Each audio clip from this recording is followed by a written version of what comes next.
your life. Well, that's all in this edition of the news. Thanks for the pleasure of your company, and join us at 10 for another bulletin.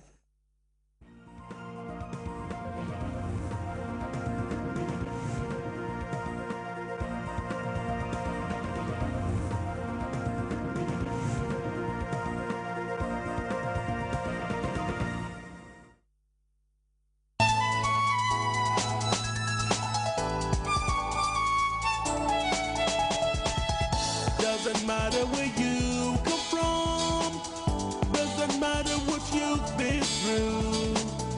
You can make it if you believe. You've got the potentials living in you. You've got the power to succeed. You've got the power to achieve. You've got the power if you believe. Success power.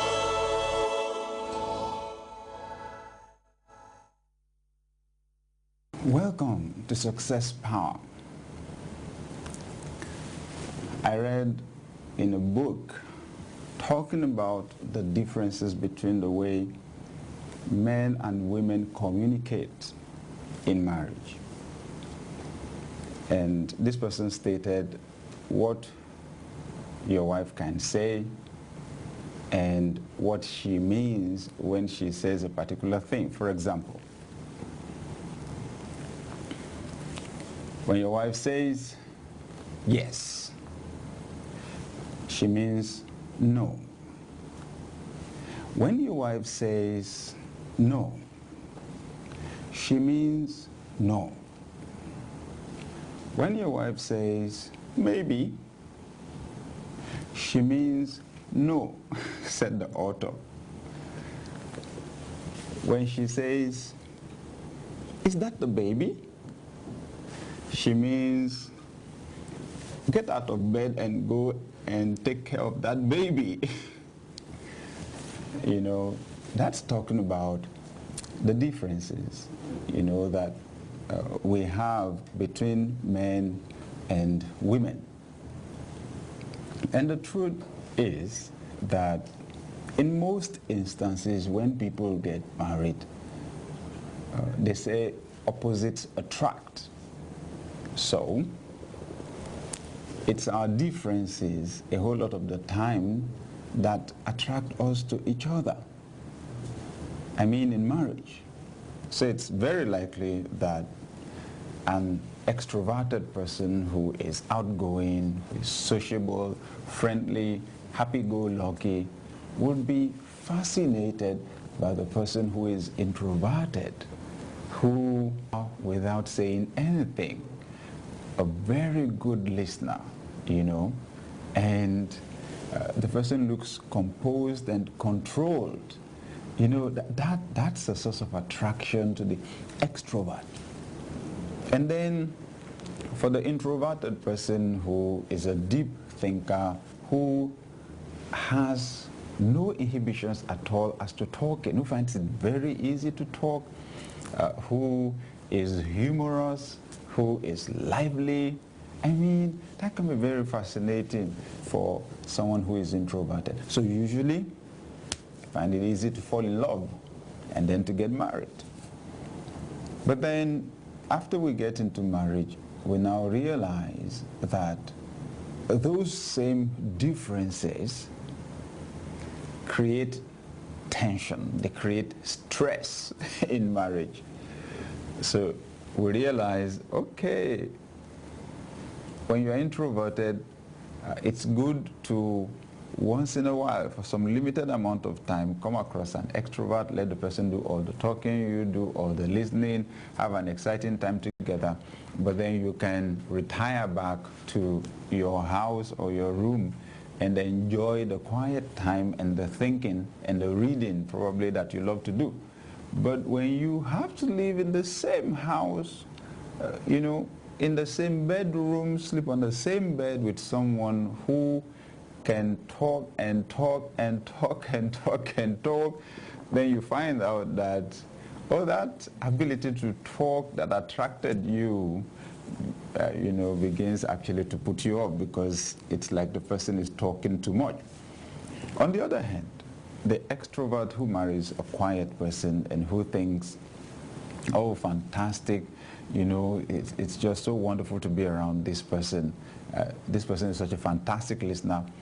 When you get married and you live in the same room and you realize that's what the person prefers to do on a continuous basis, that's a different ball game. How do you stay in the house with someone who doesn't talk at all?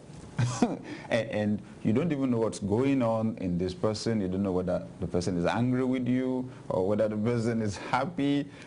That can be very, very frustrating. So, how do we assess that? The very things that attracted us to one another are the things that are now tending to pull us apart. You know, we have to confront the reality that we are different. And we have to find ways first to understand one another, okay?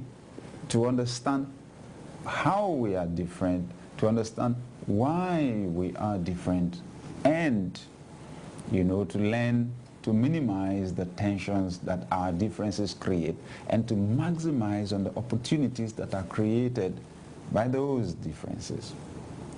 You know, I was speaking to an elderly person some time ago, and okay, it was my wife and I were there together in the discussion, and we said, you know what, we're different. We're so different in some ways, really, really different. He said, fantastic. Great differences make for great marriages. And oh, that was some revelation. That gave us some slightly different perspective to those differences that we complement in wonderful ways. So that's what we're talking about today on Success Power. Let me remind you, dear listener, that this program is designed to let you know that God wants you to succeed, to achieve your goals, to turn out as expected. Also, through this broadcast, we want to make available to you the universal time-proven laws of success. A law or a principle is a universal fact, something that holds true on every spot on planet Earth.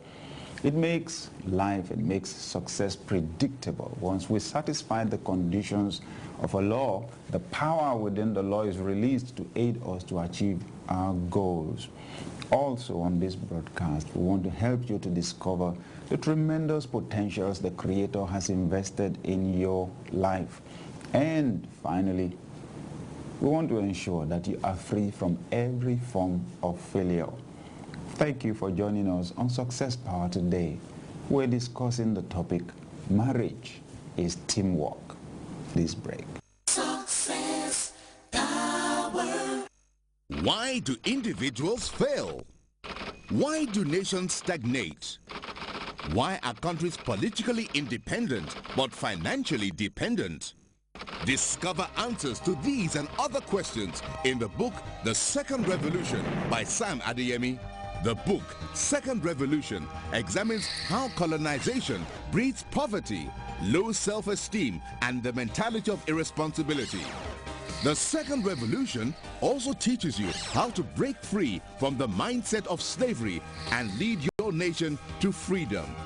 It is the key to positive, radical transformation to success in life. To order for this book, please call 01-875-1234 or 0805-445-4466. The Second Revolution by Sam Adeyemi, your best chance to succeed. Success Power. Welcome back. This is Success Power. We're discussing the topic, marriage is teamwork. It doesn't take long for you to discover as a human being that there are things you will never accomplish alone. You're not God. You are limited in your abilities. Oh yes, you have tremendous potentials, awesome potentials. There are so many things you can do on your own. But you get to the point where you realize that there are things you have that others don't have. There are things others have that you can never have. And you will need cooperation with other people for you to be able to achieve